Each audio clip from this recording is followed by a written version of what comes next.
اور بے شک آپ کا رب بڑی قدرت والا بڑی رحمت والا ہے۔ اصحاب الایک نے بھی جن کا ذکر سورہ ہجر کے آخر میں گزر چکا ہے پیغمبروں کو جھٹلایا، جبکہ ان سے شعیب علیہ السلام نے فرمایا کہ تم اللہ سے ڈرتے نہیں ہو، میں تمہارا امانتدار پیغمبر ہوں، سو تم اللہ سے ڈرو اور میرا کہنا مانو، اور میں تم سے اس پر کوئی سل نہیں چاہتا، بس میرا سل تو رب العالمین کا ذمہ ہے۔ تم لوگ پورا ناپا کرو اور صاحب حق کا نقصان مت کیا کرو، اور اس طرح تولنے کی چیزوں میں سیدھی ترازو سے تولا کرو، اور لوگوں کا ان کی چیزوں میں نقصان مت کیا کرو، اور سرزمین میں فساد مت مچایا کرو، اور اس خدا کے قادر سے ڈرو، اور اس خدا قادر سے ڈرو جس نے تم کو اور تمام اگلے مخلوقات کو پیدا کیا۔ وہ لوگ کہنے لگے کہ بس تم پر تو کسی نے بڑا بھاری جادو کر دیا، اور تم محض ہماری طرح کے ایک معمولی آدمی ہو، اور ہم تو تم کو جھوٹے لوگوں میں سے خیال کرتے، سو اگر تم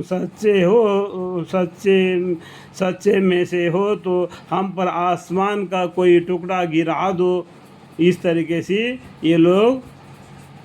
شعیب علیہ السلام سے سوال کرنے لگے۔ شعیب علیہ السلام نے کہا کہ تمہارے اعمال کو میرا رب ہی خوب جانتا ہے۔ سو وہ لوگ برابر ان کو جھٹلایا کیا، پھر ان کو سائبان کی واقعہ نے آ پکڑا، بے شک وہ بڑا سخت دن کا عذاب تھا۔ سائبان یہ 4 نمبر فائدہ ہے، وہاں پر آپ کو پڑھنے سے وہ عذاب کیا معلوم پڑے گا۔ سائبان کا عذاب جیسا کہ تفسیر کے دوری منصور میں مروی ہے کہ یہ تھا کہ ایک اول ان لوگوں پر گرمی مسلط ہوا، یعنی شعیب علیہ السلام کو جو جھٹلا رہے تھے نا، ان کا پر ایک دم گرم ہوا آ گیا۔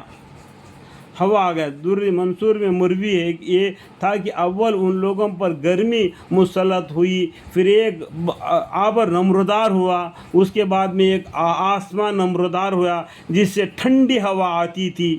تو سب لوگ اس لیے بچنے کے لیے، اس گرمی سے بچنے کے لیے اس ابر کے نیچے، وہ ٹھنڈی ہوا کے نیچے جمع ہو گئے، اس میں سے آگ برسنا شروع ہوگی اور سب جل گئے۔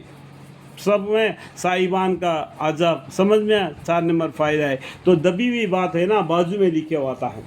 تو اس کو پڑھنے سے بھی آپ کو قرآن کا معنی معلوم پڑ جاتا ہے۔ اللہ تعالی ہمیں اور آپ کو سمجھنے کی اور علم کو حاصل کرنے کی اور عمل کرنے کی توفیق عطا فرمائے، اور قرآن شریف کی تلاوت کے درمیان میں سمجھنے کے لیے جو کچھ باتیں میں اپنی طرف سے بھی جو ملا کے بتا رہا ہوں، ان گناہ خطاؤں کو بھی مجھے معاف فرمائے اور مجھے علم عطا فرمائے۔ وقل ربی زدنی علما قال ربی اشرح لی صدری ویسر لی امری واحلل عقدۃ من لسانی یفقهوا قولی۔ آمین ثم آمین، والحمد للہ رب العالمین۔